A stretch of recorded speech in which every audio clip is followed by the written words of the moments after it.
يا أيها الذين آمنوا اتقوا الله حق تقاته ولا تموتن إلا وأنتم مسلمون. الله أكبر الله أكبر الله أكبر walillahil hamd. Hadirin jamaah salat Idul Adha yang dirahmati Allah Subhanahu wa taala. Segala puji bagi Allah yang telah memberikan kita iman, kesehatan dan kesempatan untuk kembali menyambut hari besar yang penuh berkah, Hari Raya Idul Adha. Hari yang tak pernah dipenuhi, tetapi juga penuh makna spiritual dan pendidikan moral mendalam. Salawat dan salam kita senantiasa mencurahkan salam kita untuk Nabi Baginda Sallallahu Alaihi Wasallam. Hari ini adalah hari yang agung, hari pengorbanan, hari di mana kita mengenang kembali kisah penuh keteladanan dari Nabi Ibrahim alaihi salam dan putranya Nabi Ismail alaihi salam. Idul Adha bukan sekedar seremoni penyembelihan hewan kurban, bukan semata-mata momen berbagi daging kepada sesama. Lebih dari itu, Idul Adha adalah panggung besar tempat nilai-nilai luhur Islam ditampilkan dan dimaknai. Nilai-nilai ketautan, keikhlasan, serta pendidikan dalam keluarga. Hadirin jamaah salat Idul Adha yang dirahmati Allah Subhanahu wa taala. Di era modern yang penuh hiruk-pikuk ini, banyak keluarga muslim mulai kehilangan arah dalam menjalankan kehidupan beragama. Arus budaya barat melalui kecanggihan teknologi informasi dan komunikasi yang masuk perlahan telah menggerus nilai-nilai Islam dalam kehidupan keluarga. Rutinitas harian dalam rumah tangga kini lebih dominasi oleh urusan duniawi semata. Pekerjaan, sekolah, cicilan hiburan dan berbagai kesibukan lainnya. Sementara itu nilai-nilai spiritual dan pembinaan iman semakin tersisih. Rumah yang telah berubah menjadi tempat persinggahan yang dipenuhi kesibukan duniawi tanpa sentuhan rohani. Orientasi hidup pun bergeser, bukan lagi mengejar ketenangan jiwa melalui takwa dan ketaatan kepada Allah, melainkan karir gemilang, rumah mewah dan gaya hidup yang mengikuti arus tren dunia. Banyak keluarga hari ini terperangkap dalam gaya hidup hedonis atau bersenang-senang.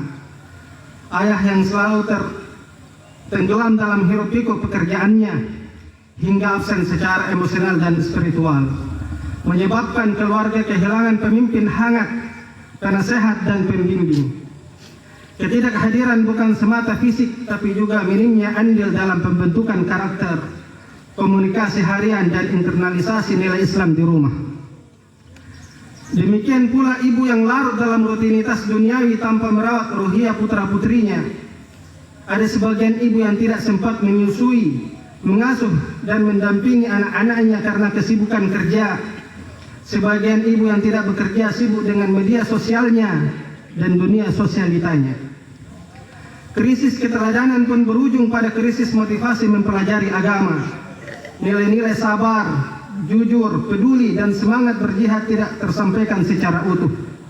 Anak-anak pun tumbuh gamang menghadapi tantangan zaman, jauh secara emosional dari sosok yang seharusnya melindungi dan menuntun.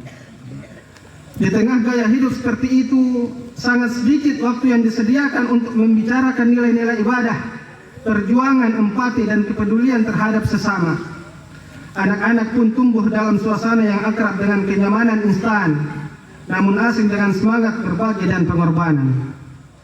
Ini adalah kondisi yang membahayakan, karena secara perlahan membentuk karakter generasi muda yang rapuh, konsumtif, dan minim kepekaan sosial. Hadirin jamaah salat Idul Adha yang dirahmati Allah. Pada hari mulia ini kita diingatkan untuk meneladani keluarga agung Nabi Ibrahim alaihi salam, Sayyidah Hajar dan Nabi Ismail alaihi salam. Keluarga yang memotivasikan iman total, ketaatan sempurna, serta pendidikan keluarga yang berhasil. Allah Subhanahu wa taala mengabadikan di dalam Al-Qur'an, "Qad kanat lakum uswatun hasanatun fi Ibrahim walladzina ma'ah." Sungguh telah ada suri teladan yang baik pada diri Ibrahim dan orang-orang yang bersama beliau. Pertama, mendoakan mendidik anak kita tidak cukup dengan ikhtiar memberikan teladan dan senantiasa menasihati, atau mencarikan guru dan mendidik dan yang baik, lingkungan pergaulan yang kondusif. Salah satu fazal harus dimiliki orang tua adalah senantiasa mendoakan kebaikan anak-anaknya. Mendidik anak bukan hanya pada aspek jasmani, tapi juga rohani. Tidak cukup hanya intelektual, tapi juga moral. Mendidik aspek rohani dan moral yang memerlukan campur tangan Allah Subhanahu wa taala melalui doa. Rasulullah sallallahu alaihi wasallam menyampaikan dalam beberapa riwayat hadis tentang mustajabnya doa seorang orang tua. Sahabat Abu Hurairah radhiyallahu anhu mengatakan bahwasanya Rasulullah sallallahu alaihi wasallam bersabda, "Salah satu da'watin mustajabatun la syakka fihin, da'watul walid wa da'watul musafir wa da'watul mazlum." 3 doa orang yang mustajab tidak diragukan lagi, yaitu doa orang tua, doa orang yang bepergian safar, dan doa orang yang dizolimi. Hadis riwayat Abu Dawud. Hadis ini dan beberapa hadis lainnya adalah dalil bahwasanya doa orang tua sangat mustajab untuk anaknya. Jika doa disebut sebagai senjata orang beriman, maka orang tua harus memanfaatkan senjata yang luar biasa ini untuk kebaikan anak-anaknya. Jangan pernah bosan mendoakan anak. Nabi Ibrahim alaihissalam adalah sosok seorang ayah yang paling rajin, sering dan tidak lelah mendoakan anak-anaknya. Bahkan doa-doa beliau diabadikan di dalam Al-Quran. Rabbi habli minas solihin. Ya Tuhanku, anugerahkanlah kepadaku seorang anak yang soleh. Rabbi ja'alni muqimas sholati wa min dzurriyyati. Rabbana wa taqabbal du'a. Ya Tuhanku, jadikanlah aku dan anak cucuku orang-orang yang tetap mendirikan salat. Ya Tuhan kami, perkenalkanlah doaku. Hadirin jemaah salat Idul Adha yang dirahmati Allah Subhanahu wa taala. Kedua, keteladanan. Sesungguhnya fondasi pertama dalam mendidik anak dan bukan berada di tangan guru, sekolah, pesantren atau lembaga pendidikan manapun. Fondasi utama adalah orang tua, ayah sebagai imam, ibu sebagai al-madrasatul ula dalam membimbing serta menampilkan teladan kebaikan. Pendidikan yang dimulai dari rumah, dari pelukan seorang ibu, dari bimbingan seorang ayah, dari suasana menghidupkan nilai-nilai Islam dalam keseharian. Ketika ibu dan ayahnya bisa menjadi teladan yang baik sebagai figur kesabaran, kedisiplinan, dan keteguhan menerapkan syariat, maka akan lahir generasi yang kokoh, memiliki komitmen terhadap kebaikan, serta ketahanan dalam menghadap tantangan zaman. Nabiullah Ibrahim alaihissalam bersama istrinya Siti Hajar dan Siti Sarah adalah sosok teladan yang baik bagi anak-anaknya. Disinilah pentingnya pendidikan kepada anak, memberikan tarbiyah dengan keteladanan dan komunikasi yang baik kepada anak-anaknya. Jiwa anak itu imitatif, meniru, dan sosok yang paling dekat dan mudah untuk ditiru yaitu orang tuanya. Hadirin jamaah salat Idul Adha yang dirahmati Allah Subhanahu wa taala.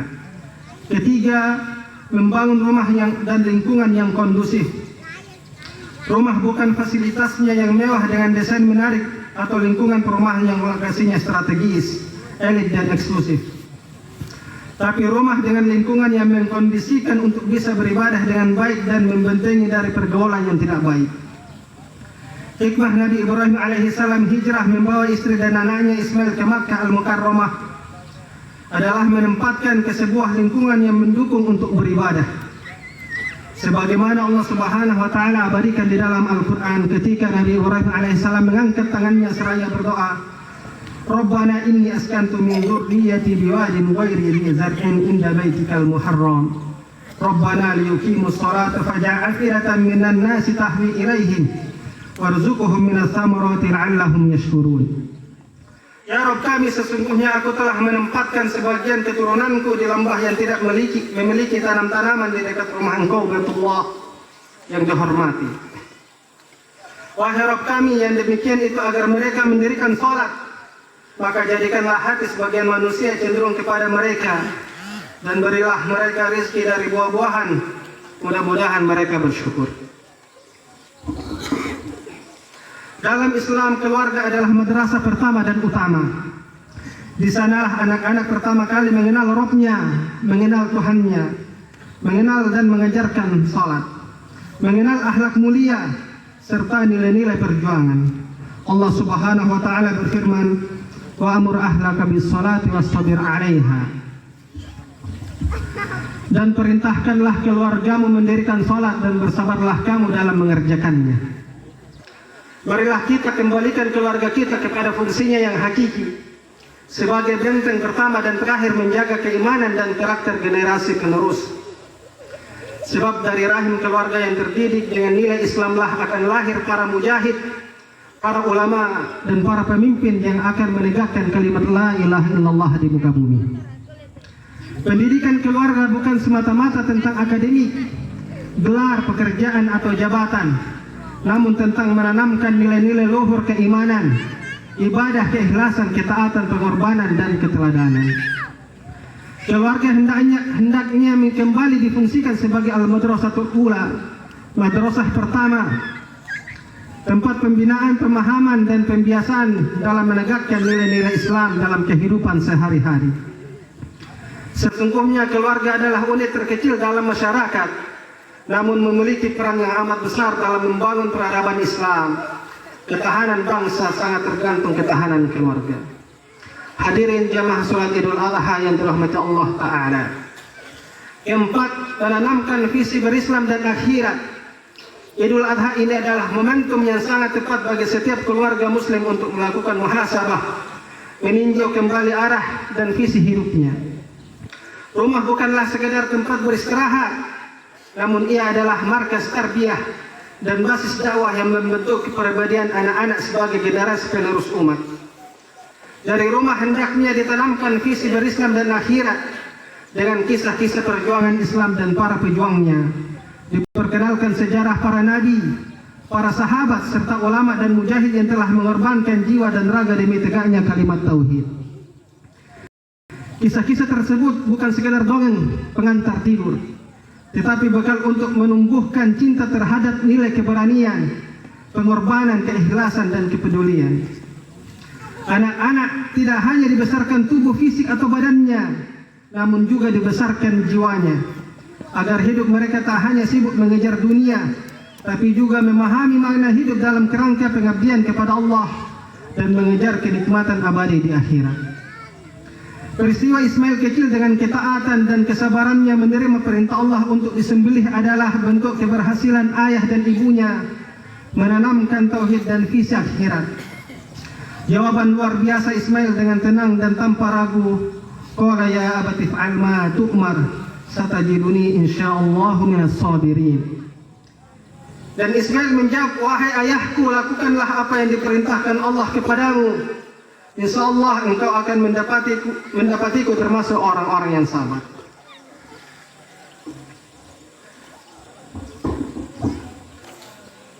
Tidak mungkin Ismail anak seusia 7 tahun, ada yang mengatakan 13 tahun, bisa menjawab sekarang itu. Tidak ada rasa panik, sedih, dan khawatir jika sebelumnya tidak ada nilai-nilai tauhid dan visi akhirat yang ditanamkan secara baik dari ayah dan ibunya. Hadirin jamaah salat Idul Adha yang dirahmati Allah Subhanahu wa taala. Gaza adalah implementasi nilai-nilai pendidikan keluarga terbaik saat ini. Gaza, garis depan pertahanan kita, yang 5 bulan lagi tepat 2 tahun menyeru seluruh umat Muhammad untuk jihad Taufan Al-Aqsa demi membelah masjid suci kedua dan kiblat pertama, adalah sekolah terbaik di dunia saat ini. Sekolah keimanan, sekolah akhlak, sekolah kesabaran, sekolah ketabahan, sekolah keikhlasan, sekolah keistiqomahan, sekolah kejujuran, sekolah kelembutan, sekolah kegigihan, sekolah jihad, sekolah Al-Quran, sekolah ibadah, sekolah doa, sekolah prestasi dunia dan merindu akhirat. Kepala sekolah, guru sekaligus penjaga sekolahnya adalah para ibu dan ayah Gaza apapun profesinya. Muridnya kita semua umat Muhammad SAW di dunia. Mereka mengajar bukan dengan papan tulis, tapi dengan keberanian dan keteguhan yang tidak menyerah. Dari iman yang terus menyala meski lampu-lampu padam. Mungkin tak semua pelajaran ditulis dengan tinta, sebagian ditulis dengan darah air mata dan doa yang tak pernah putus.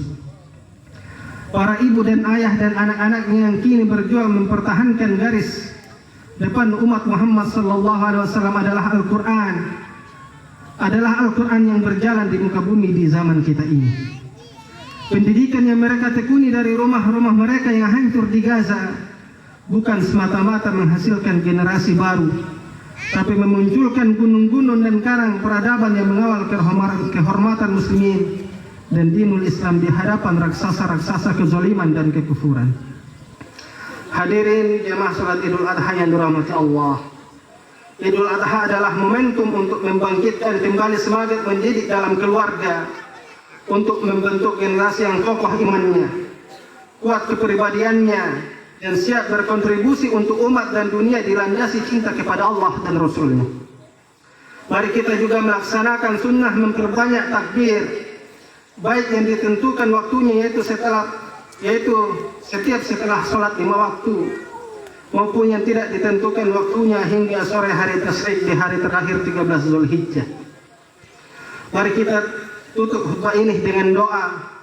Semoga Allah Subhanahu wa taala menjadikan keluarga-keluarga kita sebagai taman iman, tempat suburnya amal soleh, dan ladangnya lahir generasi penerus yang akan menegakkan kalimat tauhid di muka bumi ini. Allahumma salli ala Muhammadin wa ala ali Muhammad kama sallaita ala Ibrahim wa ala ali Ibrahim innaka Hamidum Majid. Allahumma ighfir lil mu'minina wal mu'minat wal muslimina wal muslimat al ahya'i minhum wal amwat innaka samiun qaribun mujibud da'wat ya qadiyal hajat.